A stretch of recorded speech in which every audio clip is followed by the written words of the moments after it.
Hi, I'm Frick.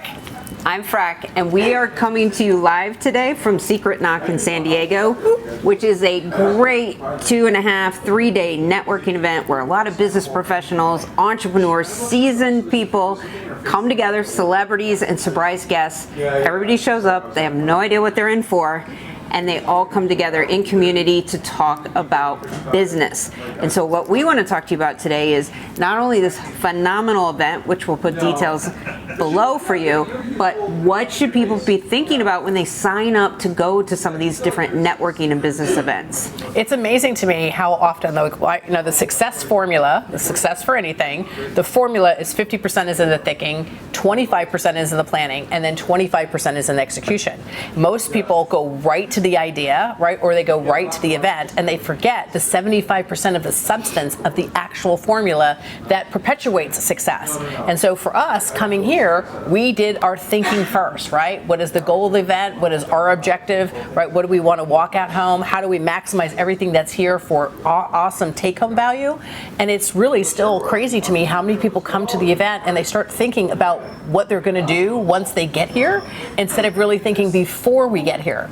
Well, so I'm going to admit, I used to be one of those people. Now, I thought beforehand, but what I did research on was actually the speaking topics of like what I wanted to learn for my business, and so that's what I thought I was going to the event for, which for me being an introvert and often going to events by myself, it almost gave me an out to not pursue to meet people for lunch or show up to the networking things later and stuff, because I thought, well, I'm coming for the content. And now, having done events with you, I keep telling people, like, I'm doing events in a way that I didn't even know existed before, because I'm on like the underbelly of the event is what I feel like. Right, yeah. So let's talk a little bit about how anyone can do. First, let's go through some of the things we've done at this event, but then how anyone can start to prepare and utilize events better. Right. So one of the first things that we did, right, is that since we don't live in the same city, there are things that are valuable for us to do when we're actually face-to-face. Although we live on Zoom, the actual being together, there's things that is beneficial to us as partners, but also to our business. So that's one of the first things that we did, to say, while we're actually having FaceTime together, here are the things that drive the most amount of value for our business, right? Because we always talk about if you're not focusing on what drives value, it's your ego and your entertainment. So we spend our time focused on value drivers. Then the second thing that we went to is, okay, what do we have access to while we're here, right? So that means it's valuable based on the condition, meaning the condition of being at this event. So we went through to figure out who else is here that we actually want to spend time with. And we've got to spend some time with some really, really cool people, and we're doing it in FaceTime, right? What's helping their business and helping our business, because we're always trying to do an exchange, right? Italians have a saying, right? Do me a favor, don't do me any favors. So we always work on a win-win, right? What's the win for them and what's the win for us? And we've had some cool meetings while we were here. Amazing. And a lot of them, okay? A lot of them. Amazing. And so one of the first things we did this time, which I think we're just going to do for the rest every time, is we found a local videographer, right? Yep. And so our great videographer has been following us around for 2 days, taking picture, taking video, so that we can really focus on what we want to do, which is capturing these amazing conversations we're having with people. And what so many people can't believe is they are lining up to be on our YouTube channel that doesn't exist yet, because coming soon. We're launching it from here. We're gathering interviews while we've already taken the expense and the time to fly to an event. This is something anyone can do. Even if you can't get a videographer, you can bring your phone, you can take swaps with another business person and say, hey, can I capture some content for you? If you do it for me. Being able to capture those face-to-face, because it also builds a connection. It also gives you a great excuse to reach out to that person that you had a conversation with. So now we've talked to a lot of people. We've collected excellent footage. And so for us to now reach out to somebody and say, hey, I have something that may be of value to you and your content team. I'm going to give you the footage, the videos, even the edited stuff, and I'm also going to tag you when I put this on YouTube, Instagram, LinkedIn, whatever, so that now you have that content and proof of our relationship.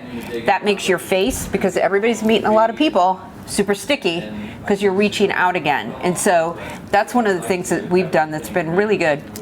but also building relationships with the people running the event. And I'm not talking about just the organizer, I'm talking about the runners, the people that work the front door, the security, the people that guard the green rooms, the people that are running around getting people waters. Anytime you can make their job easier, but also just pointing out what a phenomenal job they're doing. Absolutely. Is if you're helping them, they will help you. Yep, 100%. Right. So again, it goes back to like being prepared, right? Be ready for the opportunity. We cannot stress it enough. Always be ready. So we were ready to do interviews that we were not even expecting to do interviews, like with some very high profile people. Yeah, we didn't even know who was going to be here. I'm like, we weren't ready on the dime, right? And so being able to know where your lane is and grab an even if you're not ready, even if you're nervous, just to lean into being uncomfortable. We had a couple of those conversations over this last couple of days about intentionally getting comfortable being uncomfortable. And the only way you can do that if it's part of your practice, right? I personally practice being uncomfortable at least one time a day. One time a day, I just do something that I wouldn't normally do to make myself uncomfortable. This way, when life gives me uncomfortable, I'm familiar, right? And so anytime you can move your decision making from a place of neutral, not emotional, you make stronger decisions. And I definitely see the difference here between the different levels, right? Because they have different levels of tickets. Right. Who's really maximizing their time when they're here. I really love that Alin, right, literally gave a speech today saying, listen, you have this opportunity with all these people here, and you guys are still hanging around with the people you came with instead of putting yourself uncomfortable, asking the speakers to lunch and trying to spend time with them. There's still such complacency that people come to the event and they don't get uncomfortable to knock down their doors. You know who I know who's awesome at that is Ramon Ray. Ramon is amazing. Is the guy to watch. If you're not following Ramon Ray, he is literally a born networker. He gets himself in all kinds of places as if he was planned to be there. So for him, that's something I would say is area of genius. He is a born networker. Well, and I think also part of that networking, and we noticed this when we went to some events back in Arizona and Palm Desert, is that when you get an enclosed environment with a group of people whose primary focus is to be an event, it's very easy to form connections once you start that networking process. But then you also have to realize once everybody goes home, they've missed a week of work, they're seeing their families, they met a lot of you type of people, new people.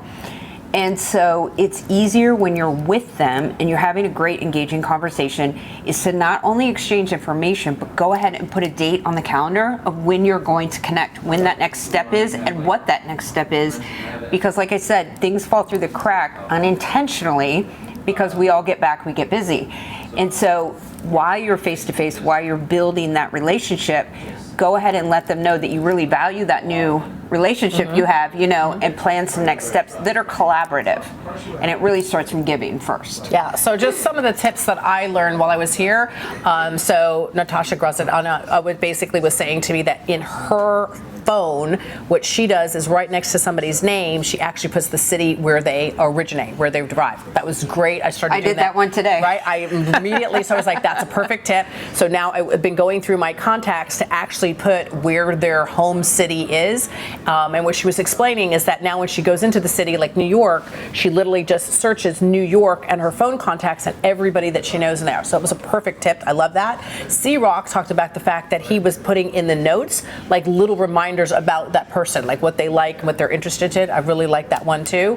And then Alin was talking to me about being able to put like the next opportunity to meet with them. So like for us, we're going to be with Alin in June. We're doing the Secret Knock Women. And there's a lot of the people from Secret Knock Women that I'm looking forward to seeing again. And so I think that learning how to utilize your contacts to make it easier for you to follow up, keep in touch. Somebody else we talked to said that they randomly open up their phone and then just send them a message like, hi, how you doing? That was Natasha as well. Was that you? Yeah. So some really good tips while we're here on how other entrepreneurs are building relationships and keeping those bonds.